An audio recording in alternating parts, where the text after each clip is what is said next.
Hi, my name is Annika, and this is my presentation on Folkvanger and Valhalla. Original writings that Folkvanger is represented as a hall with many seats, which is also Freya's chambers called the Sessrumnir. And that kind of indicates that there are a lot of soldiers and Vikings who would use those seats up. And those who die in battle are said to be split into two groups, those bound for Folkvanger and those bound for Valhalla. While Folkvanger holds the soldiers and the Vikings, Valhalla, which translates to the Hall of the Fallen, that's under the supervision of the god Odin. And this was meant for those who led in battle, or like leaders, and they died worthy of entrance to Valhalla. In some older literature, it's said that they dined wealthily and they were under constant security, so they were well protected. And this was kind of the equivalent to a normal understanding of heaven. So their needs were always met, they were never injured, and if they were, they would be healed right away. A never-ending food supply that came from a boar that was regenerated after each meal to prevent any waste or overindulgence from the boar population.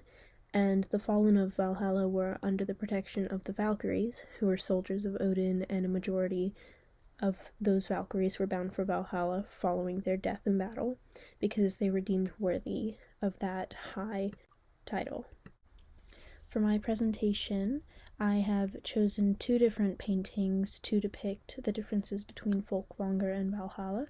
And the first image that I have chosen is a painting called Freya by Carl Emil Dobler from 1882.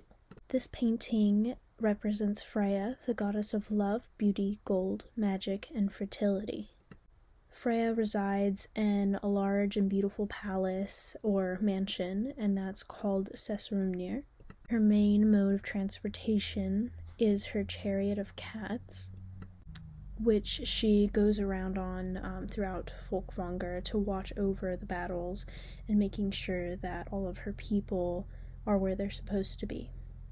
In this image specifically, Dobler highlights Freya's use of jewelry, and she wears this specific necklace called Brisingamen, and he also shows his appreciation of her in her forest, which surrounds her Folkvanger kingdom.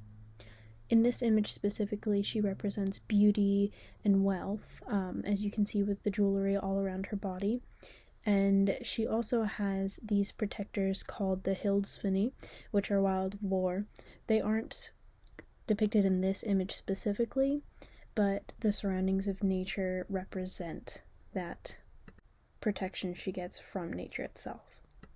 Freya is the daughter of Njord, who is the god of the wind, and he's a part of the Vanir tribe. She is also the sister of Freyr, the god of peace and prosperity, along with the wife of Odin, who is, he's not really present in her life, along with her daughters, Nas and Dresme. So she kind of raises them on her own, and she's filled with some kind of sadness because of his absence. Some fun facts about Freya is that there are a lot of similarities between her and Frigg, who is Odin's wife. So a lot of people think that they are the same person, or that her husband, Odin, is actually Odin. So it is actually possible that the reason why Freya has an absent husband is because if her husband were to be Odin, they would be leading separate kingdoms, and that would kind of explain that gap between their relationship. Another fun fact about Freya is that when Christian... And this next slide depicts a picture of the Wild Hunt of Odin, which was painted by Peter Nicole Arbo in the year 1872. And this shows the hunting party above the clouds, and it's led by owls and ravens, and the soldiers revere out from behind the clouds. And if you look closely, you can kind of see that all of the other horses are black, while the front horse is white, and that would be the front man of this battle, or the one leading them into battle. And behind that leader, there are two Valkyries, And there are also some berserkers at the front with helmets, and those berserkers are beasts of battle who are in some kind of trance of war, which makes them very violent, but it is also good for the purpose of that war. And at the top, the highest individual up there, you can see Thor, which is the god of war and thunder, and he is seen being pulled by some kind of goat chariot, and he's wielding his weapon, which is the Warhammer Mjolnir. And within both of these paintings, there are a lot of archetypes, which ranges from character, symbolic, and situational archetypes. So for the Folkwanger painting, which is Freya, that takes on the character archetype of the Queen, which is a female placed in leadership from her maturity. And the symbolic archetype is the painting that represents the color blue. And so Freya would represent security, tranquility, and purity amongst her fallen Vikings, and she seeks to prepare them for more worthy battles. In the situational archetype, the painting of Freya takes on the archetype of the unhealable wound, which is the loss of innocence and a wound that cannot be completely healed. She is the leader of Folkwanger, the land of the fallen, and while she's surrounded by death, she tries to make it as heavenly as possible while preparing them for Ragnarok, which is the Nordic doom of the gods.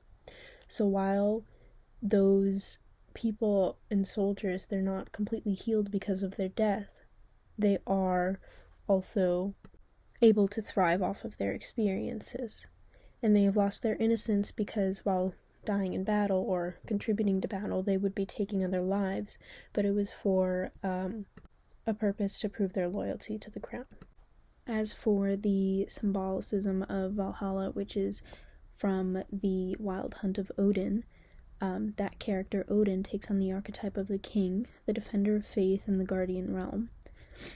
And the symbolic archetype is the painting that takes on the archetype of the castle because of its immense force field of protection around the fallen leaders of battle.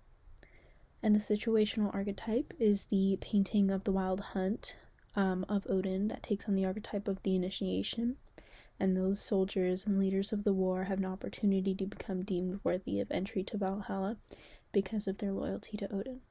And while they may not have known it in the battle, they proved themselves worthy to the gods and gained a new maturity, even in death. Within both of these, both Folkwanger and Valhalla have similar representations because they are different levels of the afterlife, but for the same purpose. In Folkwanger, it represents light imagery, where Freya's Folkwanger represents a heaven-like level of afterlife that prepares the fallen soldiers for future battles as well as cherishing them for what they've contributed to the Nordic society. And that's the same for Valhalla and light imagery within Odin's Valhalla. And the conflict between the two, while there wouldn't be much conflict because they are heaven-like lifestyles, a conflict that I could consider would be what deems one worthy of Folkwanger versus Valhalla, and some may feel that they have done more in battle to deserve entry to Valhalla, although Odin might not deem them worthy enough to actually grant them that admission. But at least they were seen worthy enough to receive entry into Folkwanger because that means that they prove themselves within battle to be worthy of at least some higher level of appreciation. As for Valhalla itself, I don't see any area for